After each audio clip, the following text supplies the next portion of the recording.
Hello. Welcome. We are all of like 30 seconds ahead, but that's because Streamlabs and YouTube yelled at us uh, to go ahead and start the show. So here we are. Here we are. Hello. Hi. Welcome. Uh, Welcome to the Yaoi Shelf Live. Grab a seat and relax. I have two candles burning very brightly in front of me, and I've done some light rearranging to the wall. Uh, thank you. I have not, but I have dyed my hair again, so it's You look back to great. You normal. always Thank look you. great. And Uh, is it because it's BrainRot? I put my Kinpor shirt up just so you know we can. I've been thinking a decent amount about Ken Porsche. Have you? I have. Does that Nothing that mean? you're going to be happy about. Oh, I was like, does that mean you want to watch more? Because No, I'm actually less interested. no, I need you to see more. So I do. So I am willing to give it another shot. The longer I think about it, the more I'm agreeing with your point that I think that pilot's just a hot mess. That pilot has a lot going on. It does. The hair has always been there. It's just been a different color. Yeah, it's been faded, and then I've been wearing wigs. She will occasionally wear wigs, and it's very, very funny because I won't always notice, and then it'll just be like, what the fuck? My mom doesn't notice. Like, I'll wear this wig it's basically the same cut, but it's a lot longer, the one that I usually wear a hat over. And my mom will be like, hello. And my mom will be like, did you do something to your hair? I'm like, it's a wig, mother. I didn't grow like 50 centimeters of hair since yesterday. We're neighbors. She knows what I look like. So, one of my uncles, my dad's brother, he did this whole thing after my dad died where he really wanted to like step up and be the man in my life. You can see how well that went over. You're the man in your life. I'm the man in my own life. You can see how well that went over. And there was one time I mentioned that there was still blonde hair in one of my brushes because I was blushing out. I'm pretty sure the wig for Bakjang, because I do nothing but play blonde megalomaniacs. That sounds like you. What is happening? So I was brushing out I had brushed out my wig for Bakchang, and I was going back to my normal hair, and I mentioned like, oh, there's still blonde hair in my wig, and my uncle was like, is there something you need to tell me? It's like about the cross dressing. There's a lot that I probably need to tell you, but the cross dressing is it's like about the cross dressing. Is that what I need to tell you? So we are here to talk about our last episode, which is on Fujin BrainRot, also known as Fujin or Fujoshi hyperfixation. I like the word BrainRot because it's funnier to me. Hyperfixation sounds really, really clinical. I mean, it is, but like hyperfixation just makes it sound so clinical. And I guess like because I'm on the side of TikTok where everything is an autism self-diagnosis test. Everything on TikTok is a self-diagnosis test for ADHD and autism. I'm so glad I'm not on TikTok, like honestly. But without TikTok, I wouldn't have been able to send you that Scream musical where the two murderers are objectively gay. I am so upset because you sent me that, and I'm so desperate. I want to see this so badly. I need to see this musical. Literally singing a cover to a Backstreet Boys song, and they're objectively canon gay. It was amazing. Because they are. Oh my god. I need to ask Matthew Lillard about that. We were talking about being nice to celebrities, but I want to ask Matthew Lillard, excuse me. Yeah, I've compiled some research. We did agree that Matthew Lillard seems like someone who would be very open to a lot of these things. He played William Afton like you wouldn't imagine, who is another problematic dad that I love. I'll have to share it in Discord because it's fantastic. And it's a project. Yes. You can also search for Screamed the musical. I found the opening, like the opening number is on YouTube. I really hope that someone will upload the whole thing because I need this in my life. You don't understand. Yeah, so a bunch of theater nerds got together and made a musical version of Scream where it's like objectively campy and gay. And they're like, it's like titled like the unauthorized musical because clearly it's not authorized, but it looks amazing. Right. And if I don't get to see this, I will die. and I'm gonna blame you because I didn't know that That's this why existed I until should you. never have shown you. I should never have shown No, you this I have objectively been amazing thing I've been obsessed since I saw that video, which was a whole day because after it's you linked me so because good. my notifications are fucked. They are. It's like I'm not but it's not only me this time because girlfriend also is struggling with Discord and not getting notifs, so at least it's not just me. It seems to be a problem. Yes. Don't worry, I will put it in our Discord after the live, but it's literally the best thing that I've ever seen. It's Uh, amazing. so we're here to talk about the episode. If you have any questions, comments, want to pick our brains, I did want to amend a couple of things because listening back to the episode, because the number one listener of our podcast is me. No, you're over there. I'm over I here. still It's been 3 years almost. I can't. The number one Okay. listener of the show is me. Yes. I feel like I came off as a super downer. I don't think so though. Well, you're also my friend. I guess. But like I'm not particularly forgiving, so like Yes, you're my friend after all this time. I guess. I mean, I tolerate you. No, I like you. Hello. Hi. But I want to amend that I sound like a super downer. Here's the thing. I love being a fan. I have been a fan of so many things for like 20 something years. I love being a fan. Whenever I'm critical of this stuff, and this is something that we kind of broached in the last live as well, is that like we're critical because we love it. Yeah. We're critical because we're there. We're critical because we're in this space. We're critical because this is what we see. This is what we hear. When we dip our little toes in, this is what is around us. So we're critical not because we're approaching this from a place of bad faith. And I totally understand the knee-jerk reaction to negate anything that is critical. I totally get that. I've been in fan spaces like that where anything feels like you're opening up to bad faith arguments. I get it. I've been there. I've seen it happen. But I love being a fan. I love the way being a fan makes me feel. I mentioned I'm on a bit of a Marvel Avengers rewatch. Rewatched Endgame for the first time in a while. Fully cried. Cried at the end of it. Even I cried, and I'm not even invested. Right, and Tony Stark just is me. That's the character that I've toxically attached myself to. What? No, I just remembered. I was going to scream to you in Discord. I finally watched Across the Spider-Verse. Oh, well, we have to talk about that off the top. Oh, yeah. Everything.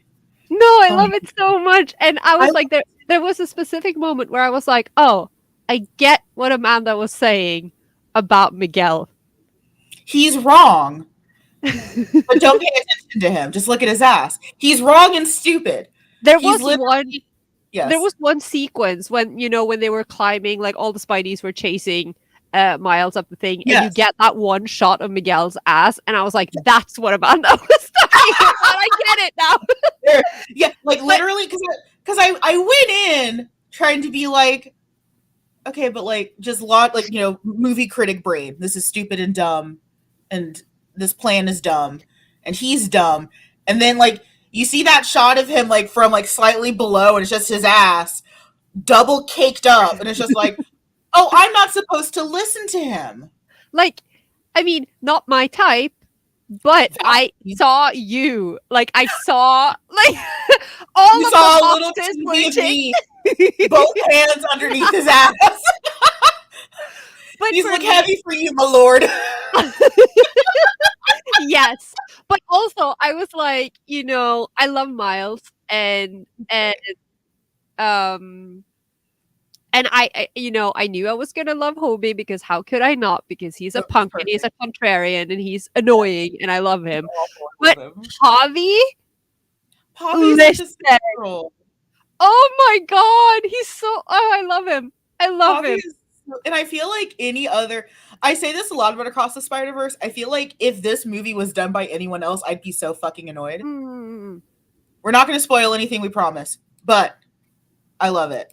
Also, I love it. Oh, Pavi. I don't think you cannot be critical when you've been in fandom long enough. Right. Can you truly love something if you can't understand. Thank you. Like that's the thing. It's like, and I so get, again, like that knee jerk reaction to protect something. I totally get it because Yeah. I've seen this happen where, especially like queer things get co opted by the mainstream. We're seeing this now with purity culture, and any kind of critique opens it up. Like I remember that happening with Steven Universe a lot, that you would get bi and les women coming out and saying, hey, Pearl's relationship with Rose is kind of sus, and like maybe this isn't the representation that we need. And then that created a crevice that was big enough for homophobes to get in. I've Mhm. seen that happen. I totally understand the knee jerk reaction to shut down any dissidents out of fear that anything can open up a hole in the soul society and let eyes in. I understand. Like speaking of problematic, Father, Eisen. Yeah. Mm. husband. Mm. There's But like yeah, 3 or 4 men on the list of men that I refer to as Lord and or Master, and Eisen is on that list. you do you. You do you. I think it's 3 or 4. It's 3 or 4. But Eisen is on that list. But I would, yeah, but exactly like and we just keep reiterating this, but it's Mhm. it's like it's a fine line because again, you can be critical and you can also turn that off, like, Mhm. and we do that sometimes. Like All the sometimes we time. just want to enjoy. But I think what you're saying about being protective is like so important because again, we most of us have been in a situation where we've had to defend the things we like simply for Absolutely. liking them because because we're a minority, because Mhm. we're assigned female at birth, because we're nerds, whatever, so it's natural Mhm. to get defensive if someone is being critical of something you like, Mhm. and especially if you have a different opinion Mhm. on the thing. But it's Mhm. just healthy engagement, and again, it's not like we're negating anyone who prefers not to be like. I get it if you don't want to read 10 scholarly articles about Right. be out, like, that's fine. I Not don't always everyone. want to read 10 scholarly articles. No, me neither.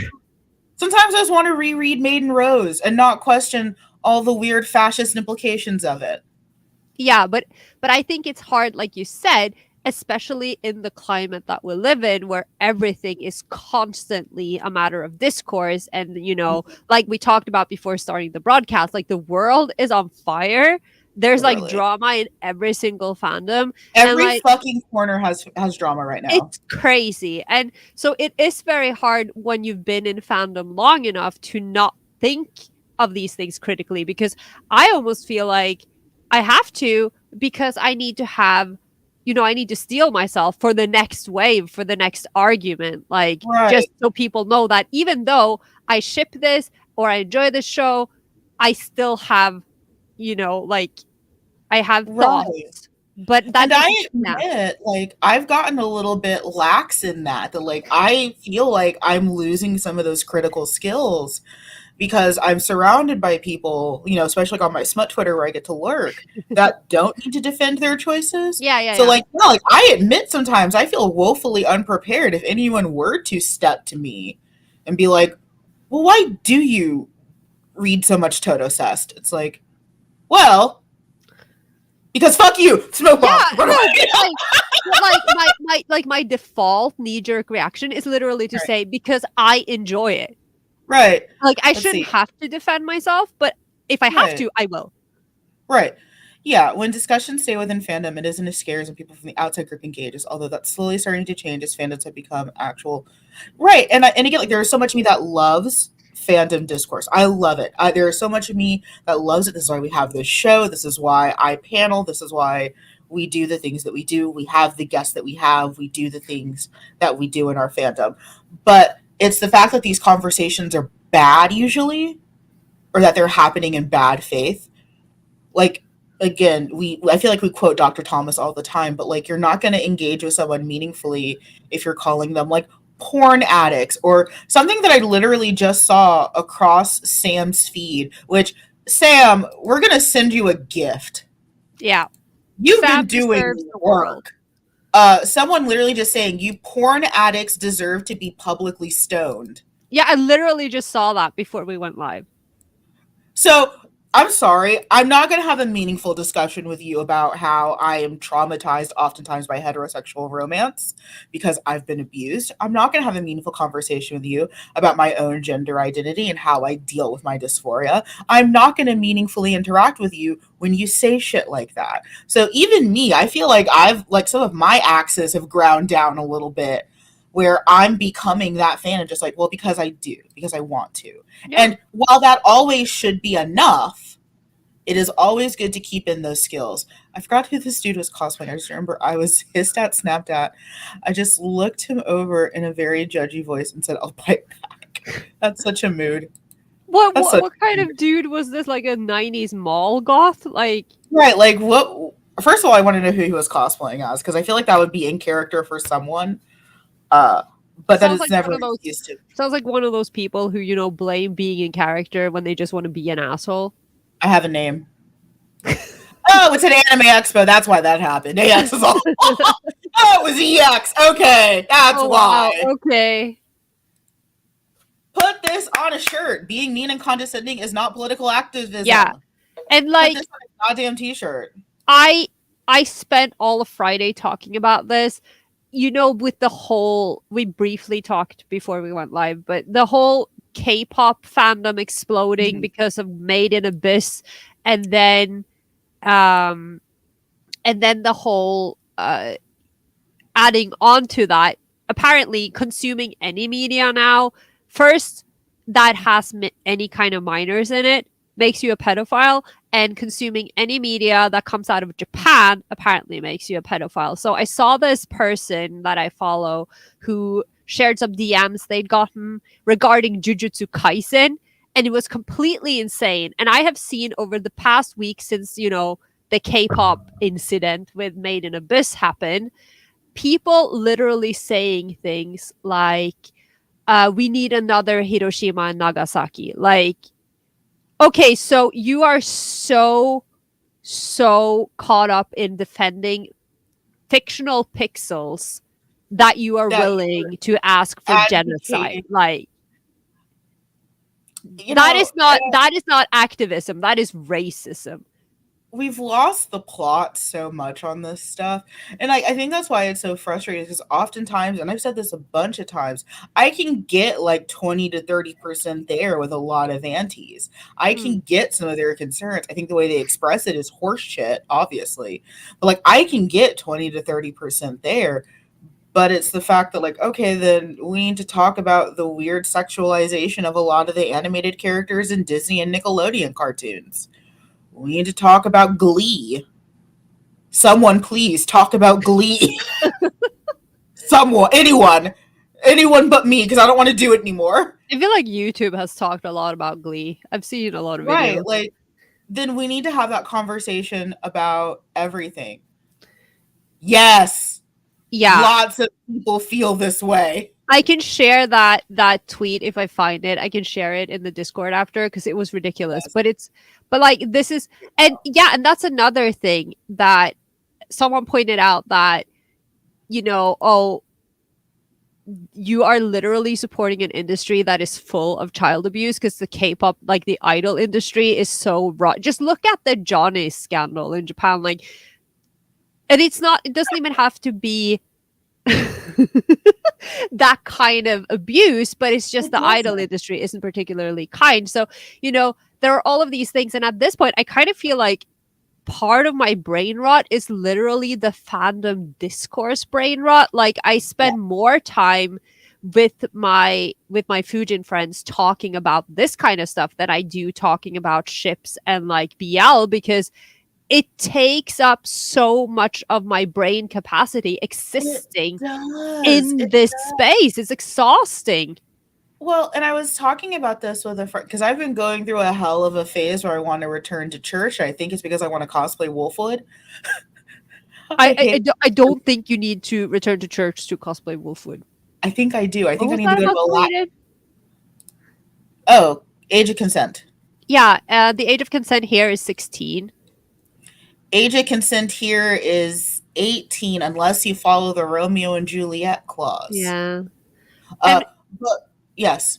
when they say 16 here, it's like if you are the same age and maturity, like Mhm. we're not going to arrest someone who is, say, 18 for having a 16-year-old partner. Like that doesn't Right, happen unless there has been some sort of, right. actual abuse Well, happening. and I But just saw this. There's this news story that's coming out of the US where like I think this girl is like a literal teenager. She's like 13 or 16 and she convinced her 33-year-old boyfriend to murder his mom. But oh, I've no, seen this. okay, everyone's talking about her like she's this vile manipulative minx. She's a child. I don't care. What? We're ignoring a huge fact of this story that that's a child. But okay, pop off about some drawings, I guess. But and that is another thing. And I did tweet this at some point this weekend that I don't know where I've been. I don't know why I haven't been following anything. But that film that is either coming out or it is already out, the November, May, December. May, December. Yeah. Like because that is based on a real case and I everything. do not mean Gypsy Rose. This is another Yeah, girl. that was a different That's a different girl. And that was Munchausen by proxy. That was a whole She actually gets to be released from prison soon. Yeah, I saw this. But yeah, no, but that movie, I don't know if it's out. I don't know anything. I don't know. Out. Yeah, and I think it looks super interesting. And also it has Natalie Portman, and I am absolutely biased. But gorgeous Natalie Portman. oh my god, I love her so much. But yeah, no. And I just thought it was interesting that all of these puritanical crusaders, like I haven't seen anyone talking about this movie, which is literally dealing with a person who was a teacher who had a relationship with their student who married said student and they were still together into adulthood and Right. and like no And one's it's talking based off a true story. yeah and like obviously from what I gather this is like it isn't glorifying the relationship in any way. It is like exploring the things but then people have no media literacy, and I'm surprised that I haven't seen people all up in arms over the fact that this is being filmatized with Julianne Moore and Natalie Portman while they are friggin' attacking Jujutsu Kaisen because the main characters are minors. Well, because I think the thing is that kids are stupid. Yeah, that's and of course, like I like I say that to sound like it, but like kids are dumb. Like they're not. Because this is based off of a true story that actually happened when I was a kid. Mary Kay Letourneau, who started sleeping with one of her 6th graders. Yeah, and like, how old is a 6th grader in America? He was like 12, 13 maybe. A child. Like, had his child. She actually died a couple of years ago. Yeah, 11, even younger. Oh, shit. And she went to jail? She went to jail. There was actually a novel written by her that was released only in France. Pause for intense judgment towards French president. Who also had his May December romance with his teacher. Oh yeah, that was a whole thing. Yeah, and then I think they're dumb, and it's had another child by him right after because she was released with the strict instructions, "Hey, don't touch this kid."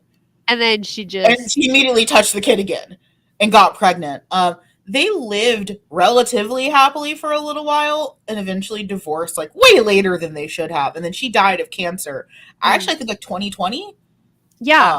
Because I remember seeing that mentioned somewhere because I've read about this case at some point. Mm-hmm. It all kind of came back to me when I saw the trailer for the film and then looked up her name. And I was like, wait, I know about this.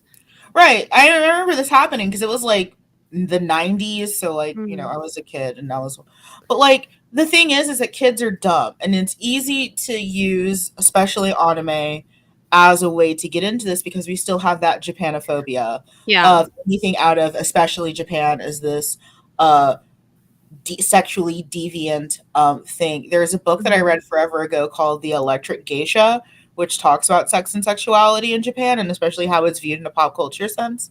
But like, yeah, there is still this like huge sense of anything coming out of Japan is just sexually deviant and abhorrent. I remember even coming back from Japan, one of the first questions I always got was like, oh, did you do like that weird porn stuff? And it's like, I mean, I went to Monodarake and left the porn section because I have large brown tits, and that's all these men know.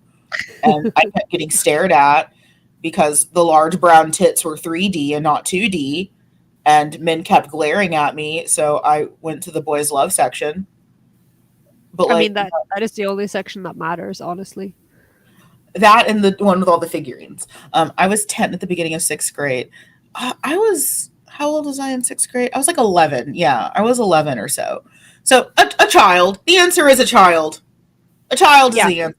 But yeah, But like it's like kids are dumb and they don't yeah. have that media literacy, and this is an easy branch to attack. And also, this is gonna sound so gatekeepery and old. I wish anime stayed underground. I think it's because it's popular and it's out there.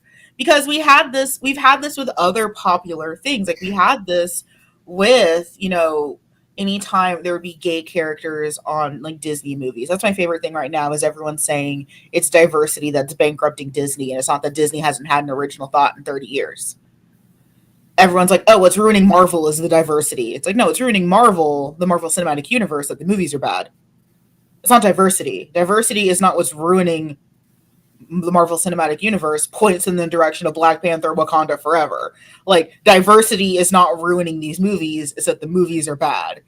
It isn't the one lesbian character in that one movie that didn't have lines that ruined that movie. No, and also, the market is oversaturated. Like we can only Incredible. take so many Right. superhero movies over the course of 3 years. Like Right. But people are using that as an excuse to blame because again, like it's popular, it's saturated, it's there. So anime especially, especially on like Jujutsu Kaisen, I see so much Jujutsu Kaisen stuff just like out and about, which is really, really weird because I only tangentially know about it, mostly because there is so much porn.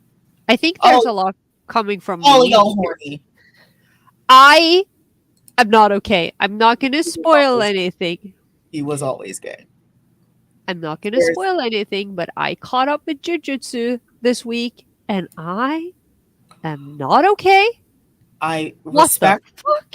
I respect that answer. It doesn't look like it does a lot for me. A lot of the character designs don't do a lot for me. People keep telling me that I would like it. I don't believe them. I really, really like it, but I think first of all, and I've said this, like my immediate first thought when I was introduced, like in the first episode when Itadori is introduced to his teammates and Gojo Sensei appears, I'm like, what kind of Team 7 is this? I was like, why? This is so familiar. Like Naruto.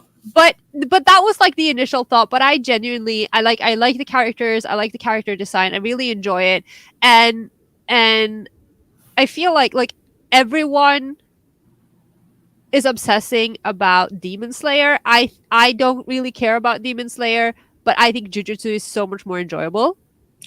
See, I don't feel anything about either of them. I guess out of the two, I'd probably like Jujutsu Kaisen a little bit more. If I just have to base on vibes, I guess I'd like Jujutsu Kaisen a little bit more. There are some old men I think you'd enjoy in Jujutsu. Like I've seen the questionable old men. Oh, Nanamin, my love. I love you, Nanamin. Yeah, that is the one that everyone points at. It's like, Amanda, this is for you. Yeah, what do people think of me? When you close your eyes, what horrible cum slut do you imagine I am? Listen, I literally just told you that I saw Miguel's ass and thought of you, and I want to know what the image of me is in y'all's brain, because good lord, people are like, oh my god, you'd love this one sketchy old man. You do have a type. Your particular brand of brain rot is very interesting because it truly is rotten. It is. People hyped up Demon Slayer. I made 2 episodes and I got bored. Yeah, it's I think there are parts of Demon Slayer I enjoy. I just don't really. Oh yes. God, he's so fucking beautiful. Okay. And no wait.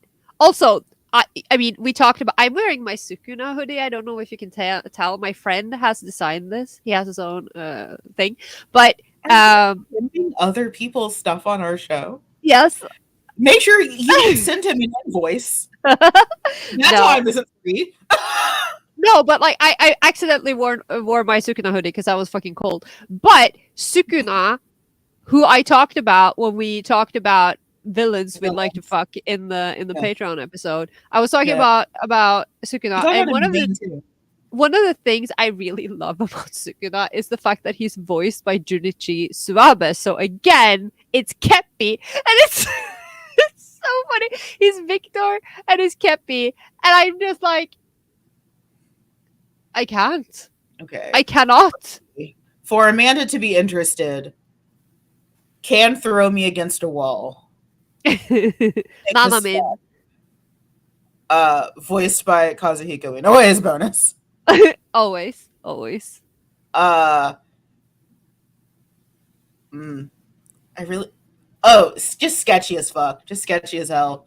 Just. I think Nanamin is like ex Yakuza or something. I don't know. I really enjoy him. Like the first time he showed his grouchy face, I was like, listen. Okay. I love you, I Nanamin. don't know. Maybe we can make that another Patreon thing. We can keep monetizing my attention. But yeah, if you guys have questions about the episode, you want to talk about anything in particular, I've had a great time just talking about like the state of discourse right now. And yeah, I'm not kidding. We need to send Sam like a fruit basket or something. Yeah. So Sam is in the trenches right now. Sam is in the trenches. Sam is in the goddamn trenches. We need to send a fruit basket, just something. But I had a great time covering that topic because I think it's important, and I think especially, it's the end of the year, it's getting cold. It already is cold for Corolla. So fucking cold. It's important to start thinking about, how we interact and how we engage online. Because I feel like it's so easy to be a different person on the internet, which, I've been doing for 30 years almost. There are people since 1998. There are people on Gendo that did not know that I was biologically female for like years. But almost like I had some gender stuff I had to work through. But is that even, is that information that people need to know though? Like, oh, there was one thing I was curious about. Would you say that there are stages to brain rot or no?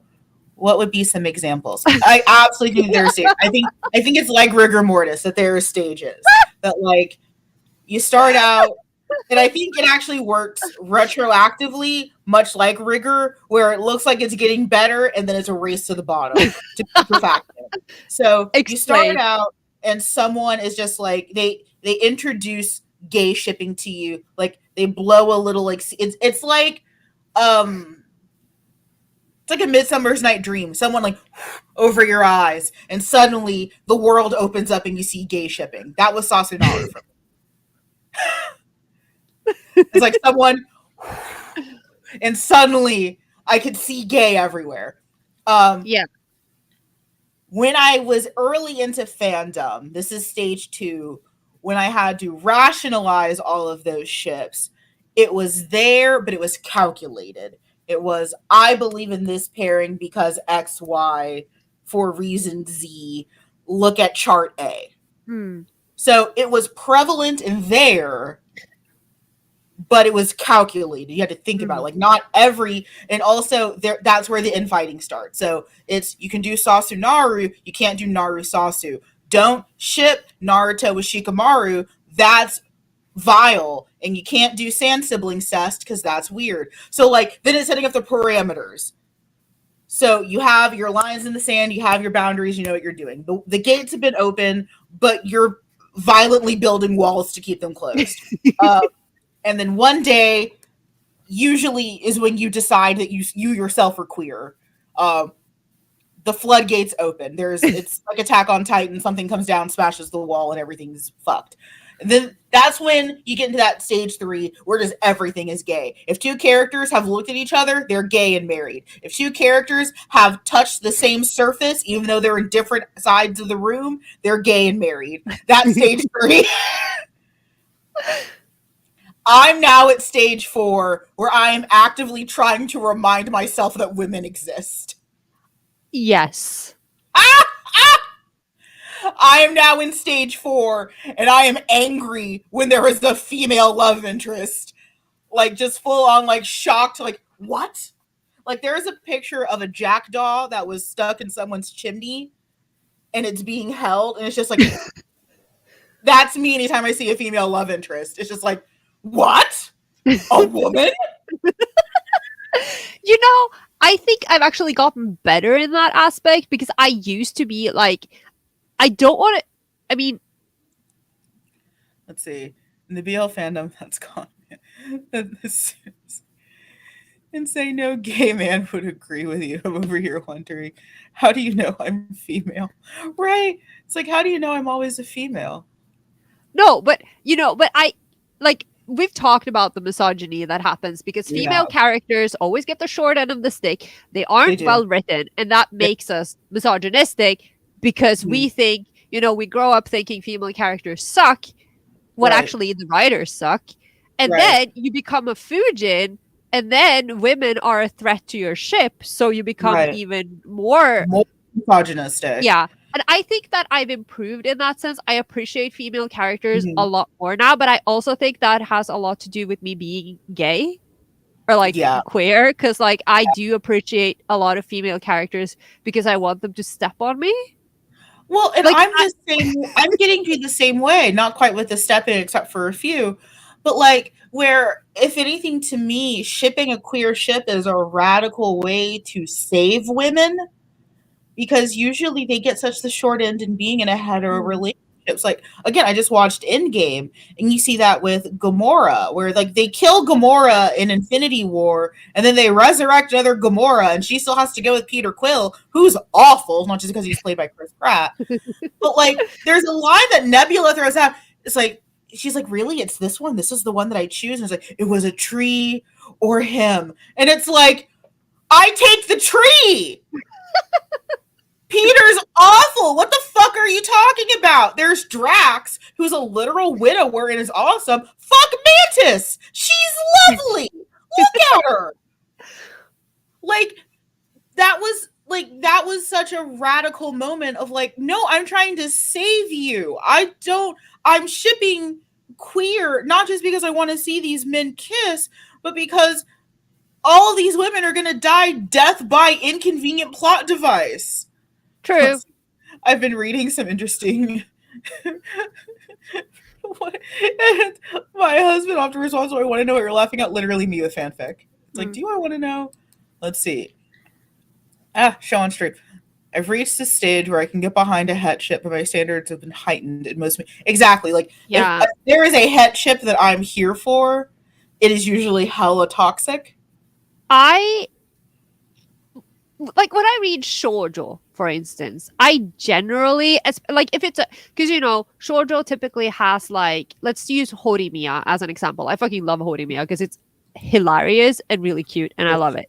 Yes. Yes, and Nebula is Absolutely gorgeous. Yes. gorgeous. Yeah, but like Horimiya, because typically these kinds of like shoujo romantic comedies have relatively small casts. Like there will be supporting characters, but they're kind of like in the background, and it centers on the main romantic couple and maybe like their closest friends. And in those instances, I do ship the head couple because because you're supposed to, because the story is about them, and it's different when it's like when it's like shonen or like some sort of action or anything that isn't geared to be a het romance. Like occasionally I will have like a ghost ship, like a queer ghost ship in like shoujo, but mostly I like that term. This is something new No, I've good. picked up. But It's yeah, good.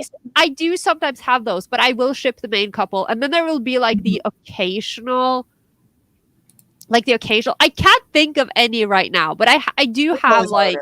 like sometimes I'll watch a film or something, I'll be rooting for the head couple, but normally I forget that straights exist. We talked about this, and I almost caused, like, we're not married, but like I almost caused a divorce because I upon watching that one Doctor Who episode with my girlfriend, the one with the wall, when the Doctor and Rose are separated, and she was like crying and crying and crying, and I was like, this is it. This is what everyone's crying about, because I felt nothing. And apparently that makes me a monster. But I was just like, but they're straight. I don't know. And I wasn't even being a contrarian. I was just emotionless. No, I understand. Let's see. My brain rot involves obsessing over a character's specific hairstyle. If a character has that one hairstyle, I have to like them. Oh Uh, yeah, yeah, yeah. yeah. So mine is exactly as mentioned. Thick, usually, if not thick, very very sketchy and evil. Like it's either like wildly unattractive. Like there is no way you could look at this character and think that they're hot, but I do. Looking at half the men I like in My Hero Academia, like objectively not attractive characters, and it's just like, yeah, that one. If they're voiced by Kazuhiko Inoue, I'm there. Um, I don't like. I like being blondes. I don't like sleeping with blondes. So I realized also, how dare you say that I don't need to go to church because I want to cosplay Wolfwood and have my tits out and talk about Jesus. What are you gonna do? You, Steal a cross? I don't have to steal them. I can get them on Amazon. Jeez, okay. No, for me, I think it's like I also have a very clear type, and it's usually like the crazier the character is, the better. Like Yes. these unhinged crazy characters, especially if they're like you say, like they're evil, like crazy Yes. evil. I love those. Yes. Or like just flat out, I like psychos. I like mafia characters. I like Yes. twinks. And Yes. if Mamoru Miyano's voice comes out of that Yeah. person's mouth, If Mamoru listen, is sitting in a corner eating a cupcake, Corolla's there. he could literally be the worst character. Like, I don't care. Yeah. If I Mamoru is voicing a literal like dictator, I am absolutely. contractually obligated to love a character if That's a Mamoru good brain plays rot, it. though. That's a good, yeah. That's not bad. I'm not angry at that.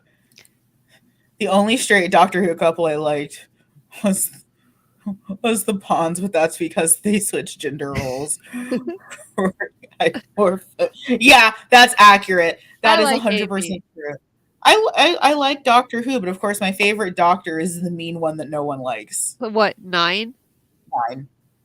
I appreciate 9, but of course I'm basic, so it's 10 for me. I mean, I'm not saying I wouldn't kick 10 out of bed for eating crackers. I'm just saying nine's my I also favorite. love I also love Donna because she's so angry and she gives me life. Like Catherine Tate, you're amazing.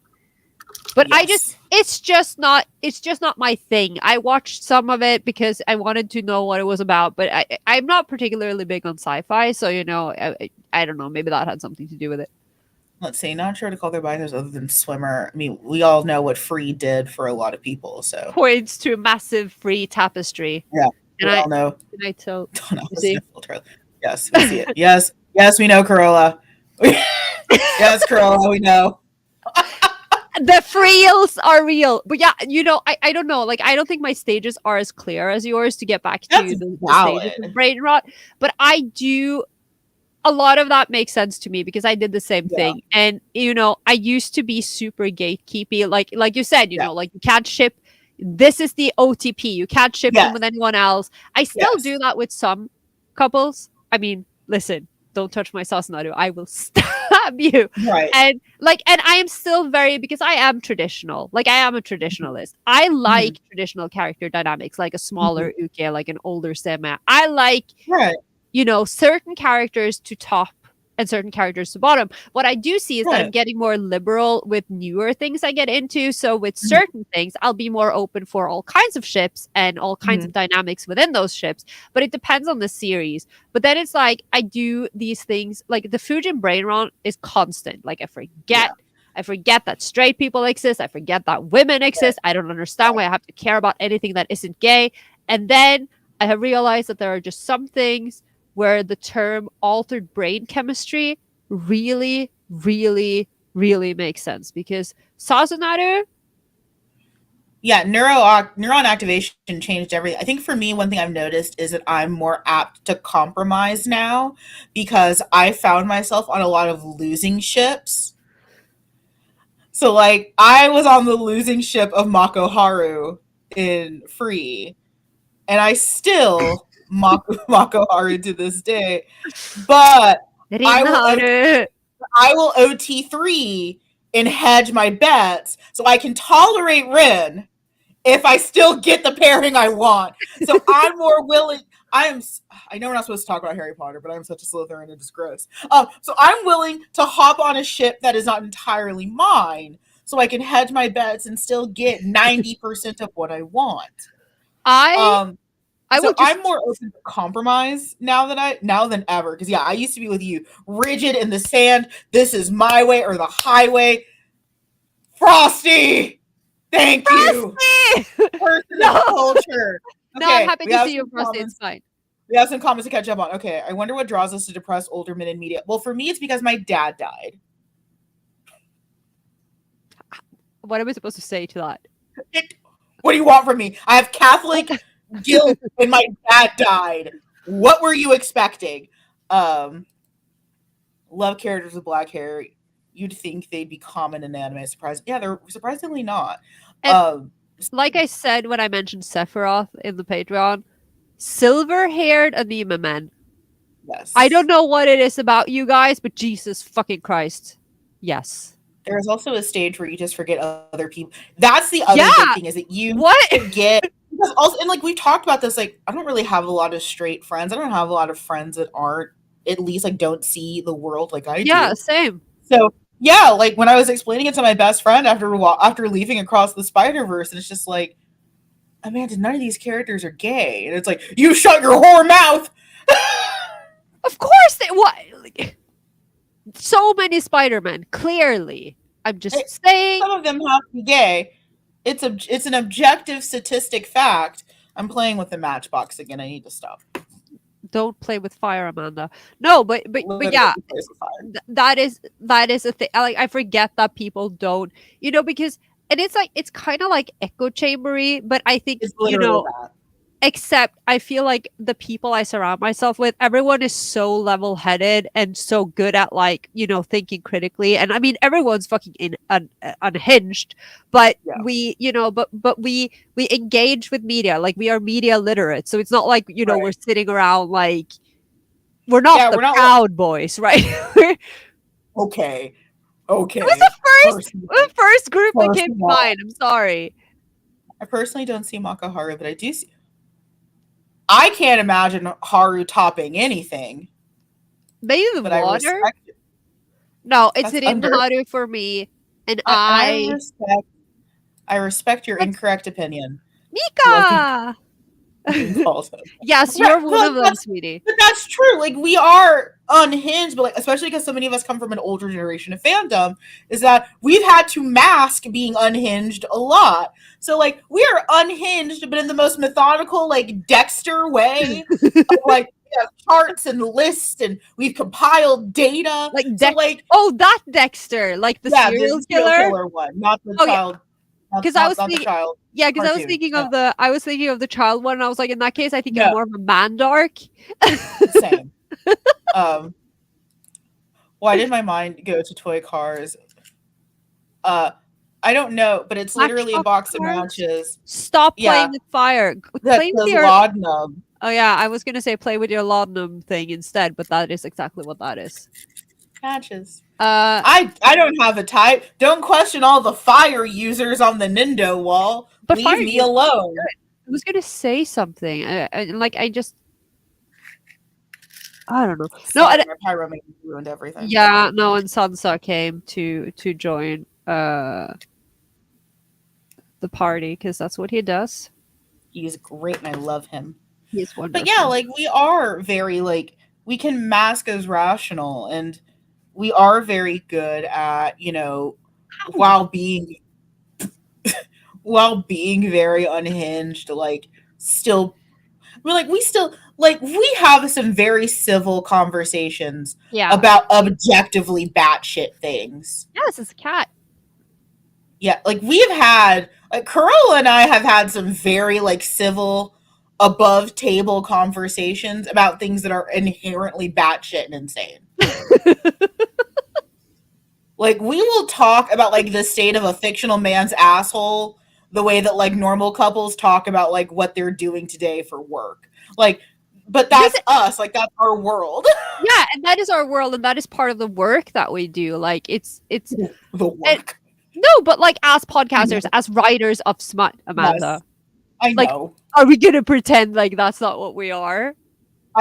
I'm not disagreeing with you. I'm just saying calling it No, work feels a little. I I no, I will You're not take. wrong. I It am is correct. work. I am The correct. devil Yeah, works very hard. but yeah, no, and I had a point. I no, but I forget that other people aren't in this world, and then you're like Right. talking to someone, and you'll be like, oh, they'll be like, oh, did you watch that or whatever, and I'm like, yeah, and then I mention the ship, and they're like, what, and I'm like, what? Because I'm like, how do you not see that those characters are obviously screwing each other? Like, what world Yes. are you in? Why are you so repressed? My husband has a Laurel K. Hamilton collection. I've been working my way through. Yep. That's how you do it.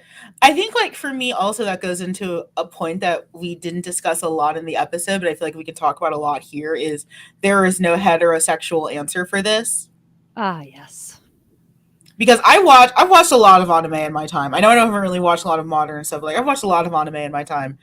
There is not a hetero explanation to a lot of things that happen in anime and in manga, and I don't know why.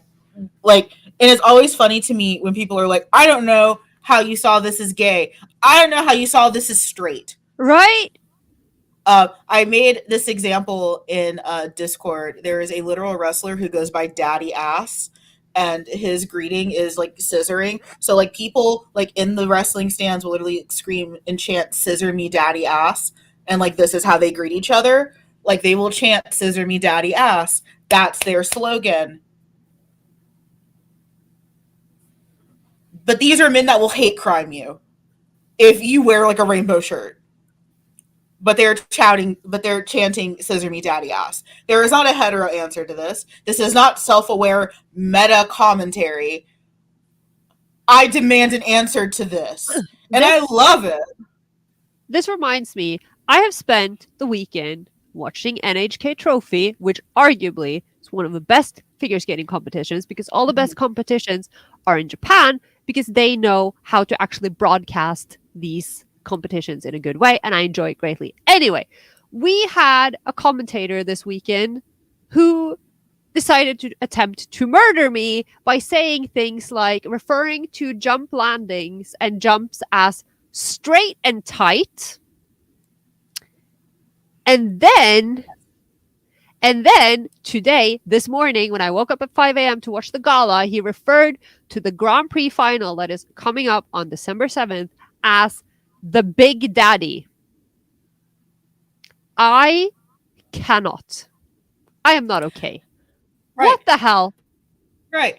Like there's so many little things that I'll watch, and I'll just look at things, and it's like there's not a straight answer to this. There's not a heterosexual answer to this. I demand a heterosexual answer to this. I don't want it. I need to email him that and ask. Yes, literally. But like I want to know. Like I watch a lot of superhero stuff, and I just watch these large burly men just screaming at each other for 30 minutes. I thought you were my friend. I cared about you like a brother, and it's like do straight people talk like that? I don't know any straight people anymore, but y'all don't talk like that, do you? Like, oh my god, Civil War, where I mean, it's a complete disrespect of the Civil War graphic novel, but it comes down to what is essentially a bitter divorce between Iron Man, Captain America, and the Winter Soldier, and the Winter Soldier is the young ingenue pool boy who Steve, I guess, cheats on him with. Um, Even though they're both 100 years old. Bucky's actually a little bit older. Um, This is unrelated to anything apart from the fact that you brought up superheroes, and I just remember that throughout half of the Across the Spider-Verse film, all I could think was, imagine if Deadpool was here. He would friggin' implode with lust. Like, I need are a deviant and I hate you. It's just like JoJo. Yeah, there's no. Yeah, I haven't seen a lot of JoJo, but yeah, there's not a lot of hetero I've examples seen for 3 that stuff. seasons, There's and not a lot of hetero examples for what I've seen on JoJo. You know what? I've come around to Stucky. It's not my favorite pairing. I'm definitely a Stony girl. I've been a Stony girly for years, ever since. And this is another example. So there was a scene, and it was one of the Marvel Avengers animated shows that was on Disney XD. That's how you know. Again, brain rot. We've kept these things in on our heads forever. And Tony Stark is looking at ow, this. Sansa, salute. Like he can hear me. I can't hear you. I know. Yes. Yes, Rero. I was thinking of that. But so there's a scene where Tony is like looking at a hologram of his dad, Howard Stark. Howard Stark helped build out the super soldier program, and Steve had a huge like respect for him because he was, this like big businessman tycoon. He was Thomas Edison, but less of a dick. He was. So Tony is just looking up at this hologram of his dad, as you do, and Steve walks in and he says, "Howard, is that you?" And he has like this like wistful look in his eye, like his long lost partner has finally returned from an overseas mission. And it's like, I demand a straight answer for this. There is none. Provide it to me. Give it to me, because I need it. I know. Sometimes Sansa chooses violence. Oh, you know what he's like. But like, I think that some Marvel ships are very fun. There are infinite combinations. Everyone is community dick. It's sort of like DC, because like DC also has a lot of community dick. Where everyone's just fucking everyone. Dick Grayson, of course, being community dick number one. Well, clearly. That pun isn't even intended. That man's a hoe. Someone has to do it, though. I'm still mad about that one comment I got on AO3. Which one? Did I not tell you about that? You may have. I vaguely remember something. So I posted a sequel to my Jason Todd Dick Grayson fic. And I would even outright say it, I imply that Jason has also used drugs with Roy Harper, Speedy. Now, Speedy canonically is a drug user. That's what got him kicked off of Green Arrow's like little squad. Is that why his name is Speedy? No, he was named Speedy before he started doing heroin. Okay. So there's like this iconic panel where like he's doing drugs and Green Arrow comes in. It's like, my protege, a damn junkie. Like, because it's iconic comics. So I imply that like Jason Todd has done coke, probably off of Speedy's dick. I don't even think I outwardly say it, but I definitely imply that he's done blow. He also ties up Dick Grayson and fucks him in a warehouse in that fic. And this one person commented, and it's like, I'm going to go to AO3 and be petty because I don't want to misrepresent this person, and I'm sure that they meant well. You just want to drag them? Shut the fuck up. Shut the fuck up. This was great. However, Jason doesn't touch drugs ever, just for future reference. So you got to the end of the fic. But Jason not doing drugs. Jason, who sells drugs, is a drug kingpin, hangs around drug users. Sure. I'm pretty sure you could get a contact high from fucking Speedy. And even if he doesn't, it is fan fiction. You can do whatever the hell you want. And I literally reply, it's like, I appreciate your feedback. To be fair, Jason does several things in this fic he would not do in canon. Fair. Like, he wouldn't fuck Dick Grayson and well, that's probably not true. He probably would fuck Dick Grayson. But, like, there are so many other things that he doesn't do that are in it's a fanfic. Leave me alone. But, like, there are infinite timelines, and you can always make your ship a reality, including that one universe where Iron Man and Captain America are a gay power couple. Which universe is that? Carl was like, where's that? I don't remember. No, I mean, I don't care about any of them. But, like... there is a universe where they're, like, a gay power couple and they're married, and it's great. And I love that for them. I mean, I feel like they'd be kind of toxic married because, at the end of the day, Steve is still 100 years old. And It's Mad Men all over again. we need to just sit down and write that fic. They should be neighbors. Just Oh, we're just going to implode all of canon everywhere. We're just gonna have a whole Mad Men AU and just pick the worst characters. we're gonna do it like old school, the way we used to do back in the day. When we just brought all of our fandoms and ships into one fic. Yes. Yes. What is even the point of that comment? Like, this is OOC. Yes, that's the point, Brit. Literally, it's like he would never do this. Yeah, he'd never suck Dick Grayson's cock in canon either.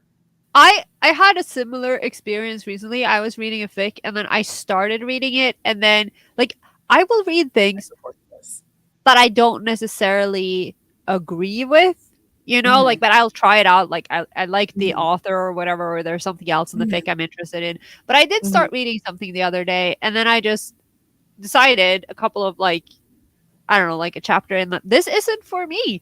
And I clicked out and I left the author alone because maybe it was for someone else.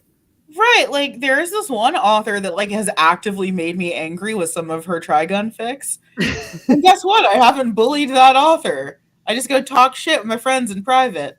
That's different. Yeah. Let's see. He was frozen for most of those years. His mental maturity isn't that far. I mean, also Tony is not mature. No. Well, MCU Tony isn't mature. Comics Tony is actually quite stoic, except for all the parts where he's a raging alcoholic. Great. Which is why. Except for all the parts where he's a raging alcoholic, which is where you get demon in a bottle, because he does have a serious alcohol problem. But it still isn't as bad as Hank Pym backhanding his wife into the next comic book panel. I don't know who that is, but that doesn't... So original Ant-Man, Hank Pym, was married to Janet Van Dyne, who was his wasp. And he was terrible. At that point, he's fucking with molecules. He can be giant, man. He's just he's Thanos. I support whatever meat handling you do. It was great catching Enjoy up. the meat handling. Yes. So he's just a god at this point. So Janet is like, hey, I really would appreciate if you stop being God. And he backhands her literally into the next comic book panel. And it's a comic. You think this doesn't have consequences. He gets fired from the Avengers for being a wife beater.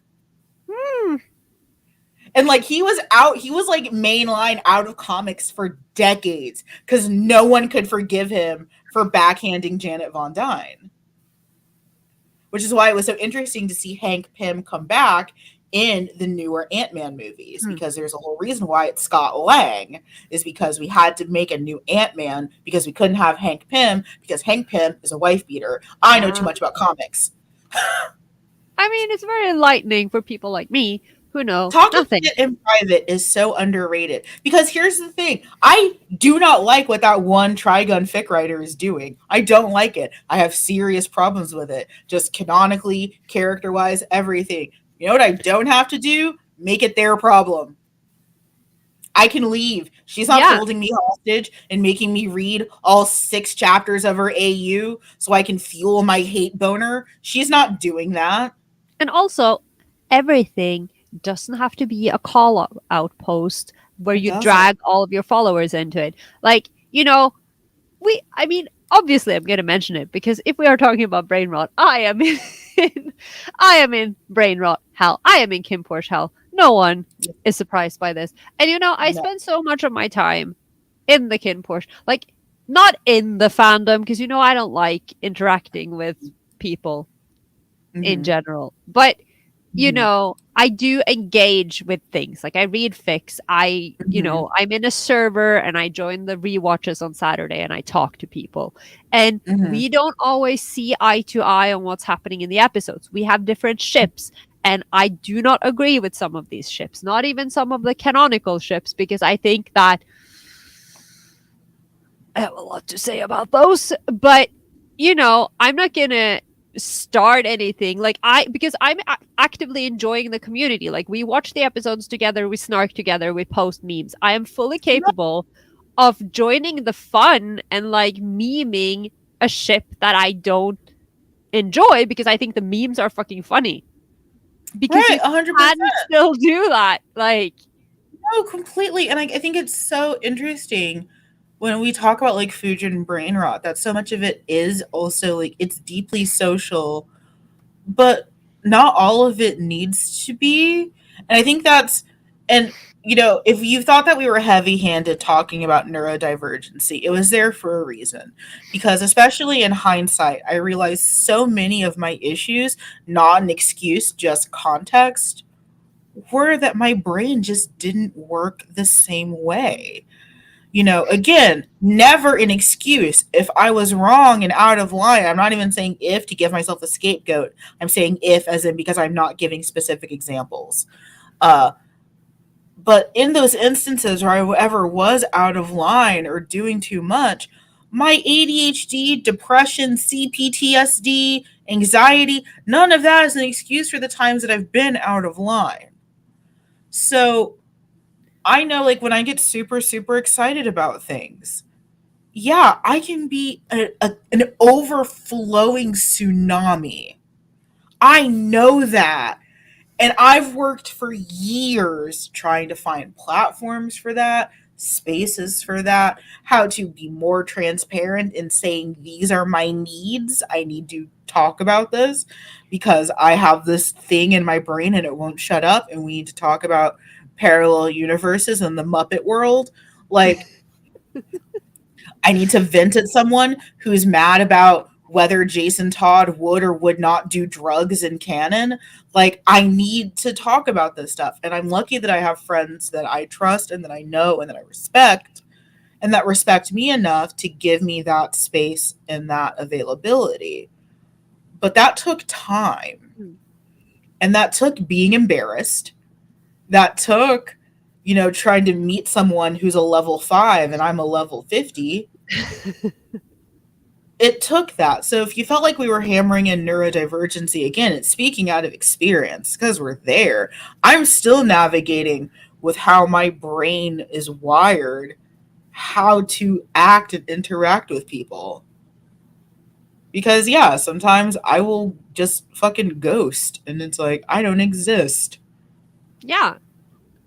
And then it's here's a 3-day trauma dump of all the horrible things I did to this fictional character that, Yeah. like, my Relatable. aunts don't need to hear about. No, but I They do the also same. care.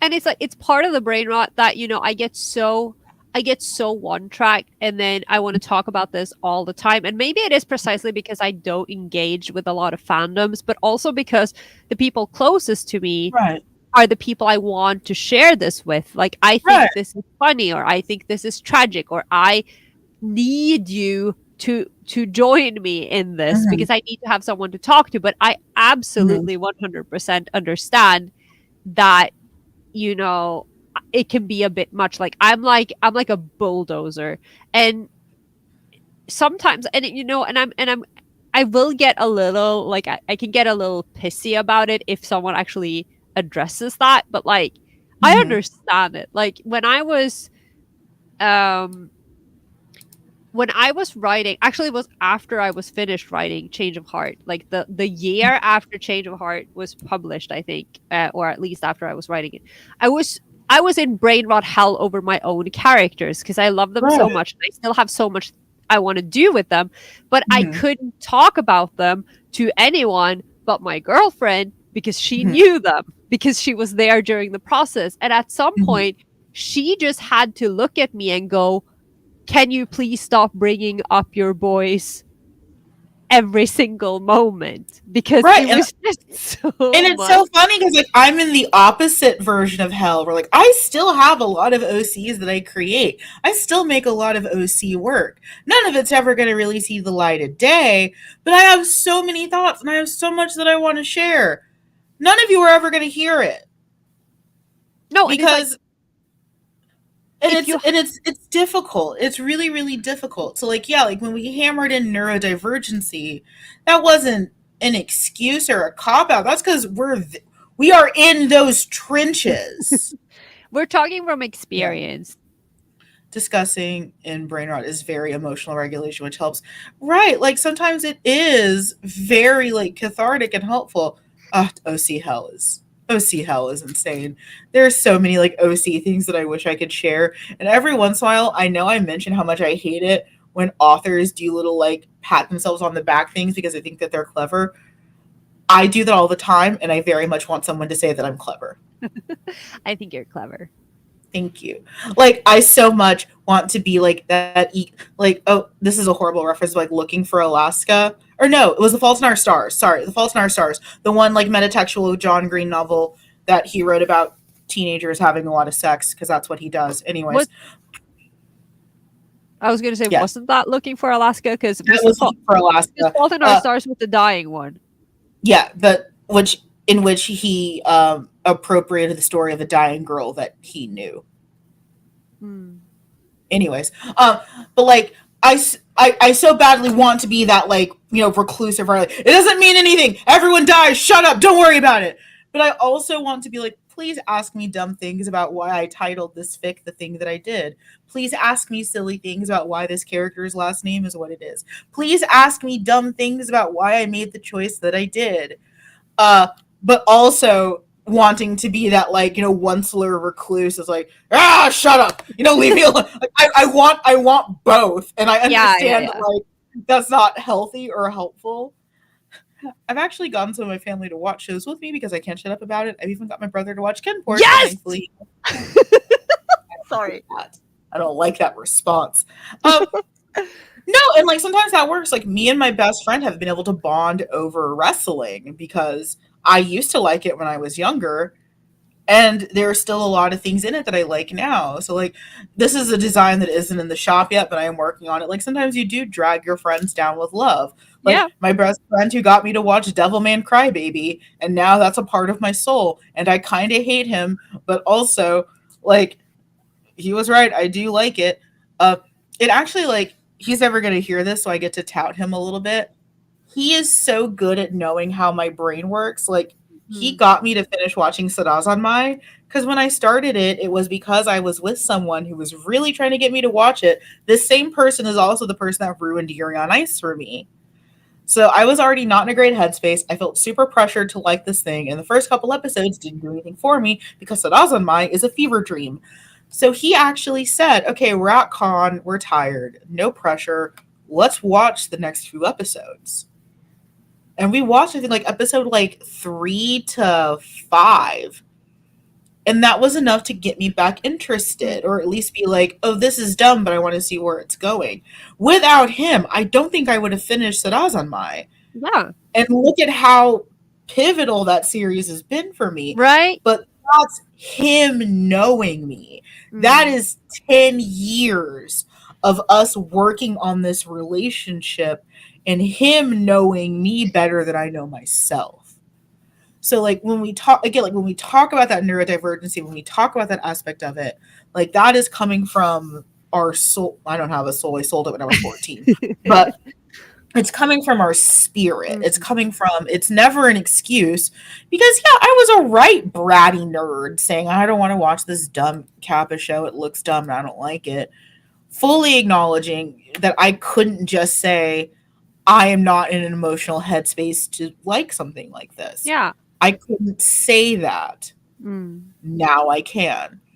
It is so important. It absolutely is. It is vital. I would love to get my family to watch more things with me, but there's the language barrier. That's the problem because my family generally don't understand English and everything is subbed in English.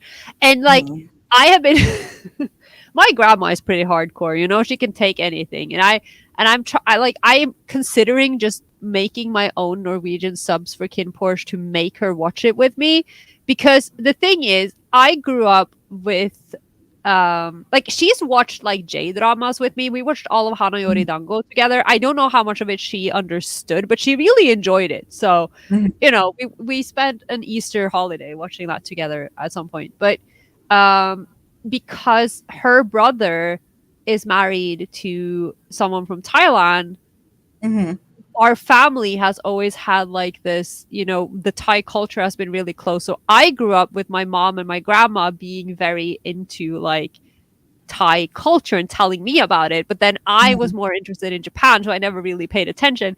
Now I'm Mhm. watching all these Thai dramas. I'm like, I want to share this with you because you would like this because you were the ones who talked about Thailand my entire childhood. So I'm like, never mind the steamy scenes. Like they can take it. It's fine. But I also really want to share this with my family just so they can understand what it is I'm screaming about because I'm still talking to them about it. Right. Well, and what I think is amazing, and like I'm finally at this stage with my aunt a little bit, where like I'm never gonna get her to watch what I watch, and frankly, I don't want her to. She's 60 years old and Catholic. I don't want her to watch what I'm watching. She's not ready. But like that, we're finally at that phase because I remember I mentioned this in the episode that like what got her to kind of stop riding my dick about this stuff was say like this is my 50 Shades of Grey. This is my Zane novel. This is my golf. This is my dumb, silly thing that means a lot to me. It doesn't matter if you don't get it. And I'll never forget. I was in my rental car and I had gone home for my birthday, and Carlos and I saw Across the Spider-Verse for the second time. And I had the soundtrack playing because like I really love that soundtrack. The soundtrack from Across the Spider-Verse is amazing. And I remember Carlos had mentioned that he thought that Sunflower was better than Hummingbird, and I disagreed with him. And I'm just like driving with my aunt, like I really like Carlos is a fucking liar, and she's like, "What the hell are you talking about, Amanda?" Carlos, my best friend. And I was like, "Oh," so I mentioned like, "Oh, well, in the song, like the two motif songs for the movies are Sunflower and Hummingbird, Hummingbird being blah blah blah blah blah blah." And like you can see her just like listening and kind of nodding it. And I'm going in about like variant universes and like all the different Spider-Mans. Like you can tell it's going completely over her head. But like at a certain point, she's just glad that I'm her niece and I'm still talking to her. Yeah. And I kind of like that that's where we are because again, like I don't want her in this world. I don't want her there. She doesn't need to see that side of me. I'm still struggling to get the comparison between golf and porn.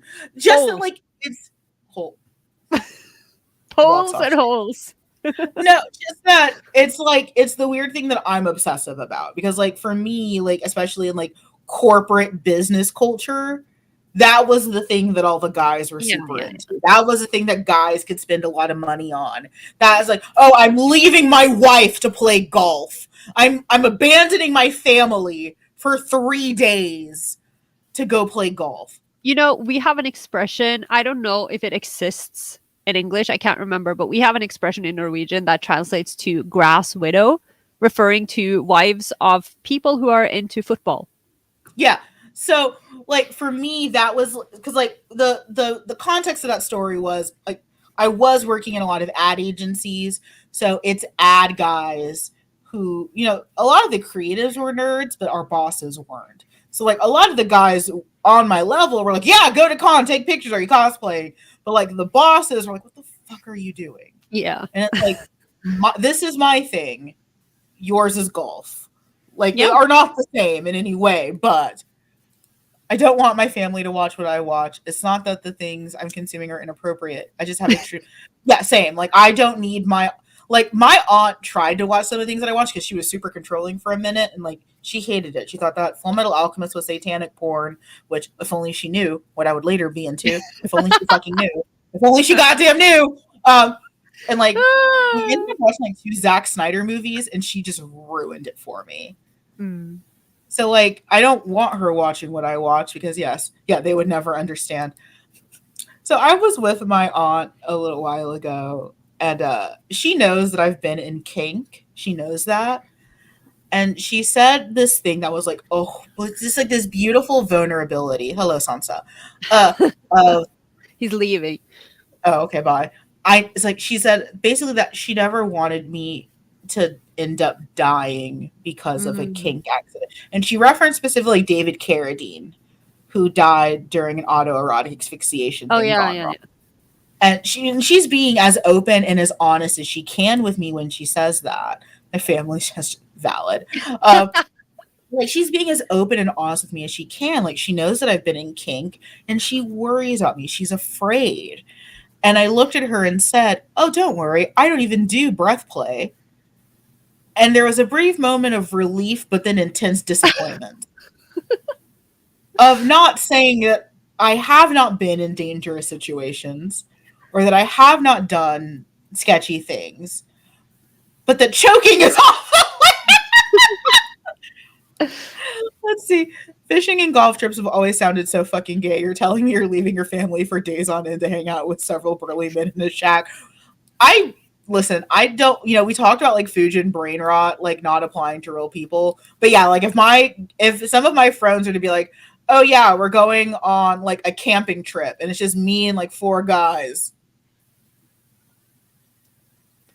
For me, that is the brain rot talking, but I'd be Yeah. suspicious.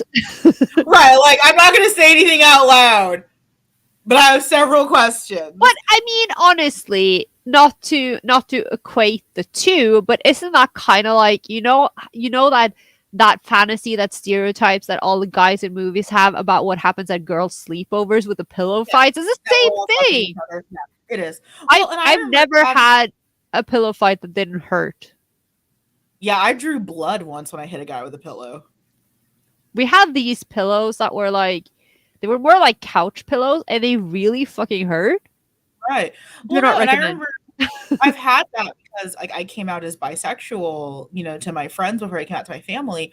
And the old American con tradition of staying in hotels that were just packed with people, usually of co-ed sex. Because we can't afford hotels. There's like 10 to 15 of us sometimes in a room. I max out at 4 now. Realistically now it's just 2.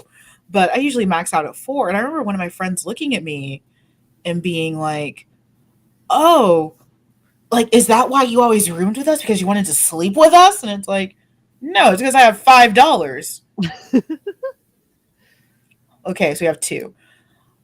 I also do have questionable taste in music. I'm not ashamed to say same. There is historical figure Fujo brain rot, and I love and hate this. There's a British museum that recently just reclassed a Roman emperor as transgender. Oh yeah. And I have some thoughts about that, considering that I was almost a classics major. Almost. What does that mean? Almost. I wanted a job, so I didn't major in classics. But I have enough to get a minor in philosophy, which should explain everything you need to know about me. That I'm a double major in English and communications with a minor in philosophy. Oh, it means you have more patience than I do. I hate philosophy. I love philosophy. It's all open-ended questions and arguing. I was doing fine until the fucking turtle paradox, and I just lost it. So there's this Roman emperor that this one museum has classed as transgender, because I will still use classical he, refer to himself using female nouns and pronouns, being preferred to as lord and lady. Yeah, the whole call me a lady for I am not a lord thing. And I think it's really tantalizing to say, oh, this is an early example of a trans woman. But Rome was gay as shit. And I don't think that we can hold Rome to the same standards as we do now with our modern ideas of a gender binary. No, I agree with that. Like, obviously, things were different. Things were very different. And also, I think it's a little bit weird because that person can't speak for themselves. Like, I get, so again, it's that inversion of the radical trope in archaeology that any like same-sex burial, they were friends, they were roommates, so that almost feels like mates.